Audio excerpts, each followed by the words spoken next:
PASIC is an ambitious 4-year project, and in this project, we aim to engage in policy action for crop intensification of Ugandan cropping systems. And we do this through building an evidence base from rich data that is collected at the plot level, at the household level, at the value chain level, and at the policy and institutional level. We synthesize this data into a meta-analysis that shows us very key and important evidence for crop intensification. Our desired goal in the PASIC project is to improve the livelihood of the smallholder farmers.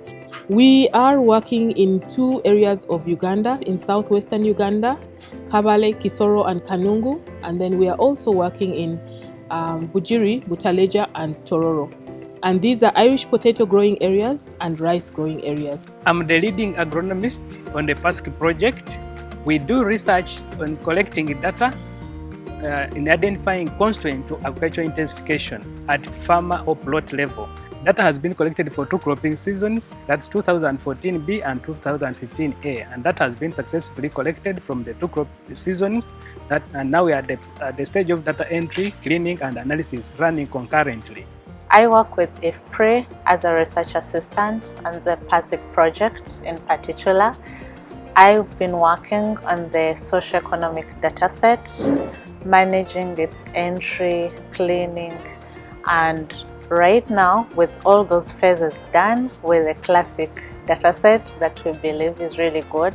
And we've seen that so far the farmers that intensify have their welfare improved. In other words, their welfare is much better than those who do not intensify.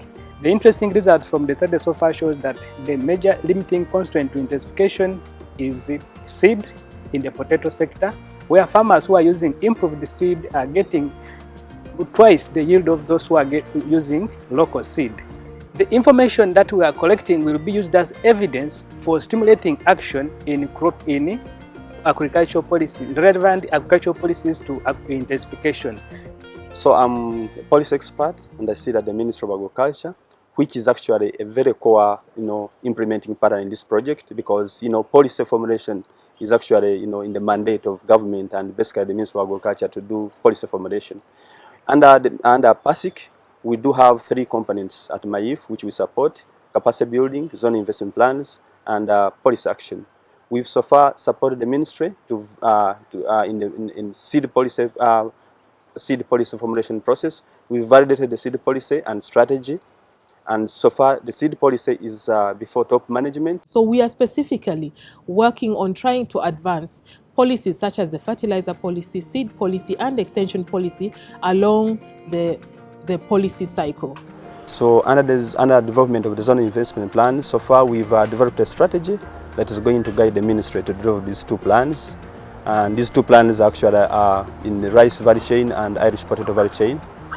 We've also, tried to carry out consultative meetings internally at the ministry, and then we are going to the zones to carry out consultative meetings of different stakeholders at zonal level. Once we have an idea of the returns to investment of these 2 crops and their value chains, we will be able to present this to different development partners as well as the private and public sector for opportunities for investment. Under capacity building, we've supported the ministry to in capacity strengthening. We've conducted trainings, for instance, the training in econometric analysis and impact evaluation. And we are planning to hold more, to conduct more trainings. The PASIC project has learned both the policymakers and the scientists, to learn from each other, to understand each other's language, and also, to engage in a constructive way. And that's not always been something which is automatic. The outlook is very positive. I think we are on this incremental process. It's like when you start selling your first mobile phones, almost nobody buys it, but then it goes up on that steep part. I think we've had a long flat part. We are now climbing on the steep part, and I think the relationships, the evidence that we've generated, and the enthusiasm that we have generated, now to actually move this into action. I think we'll be seeing a lot of that, over the coming year, 1.5 years, I would hope. The Ministry of Agriculture is more than willing to improve the policy environment relevant to crop intensification in Uganda. And so are we.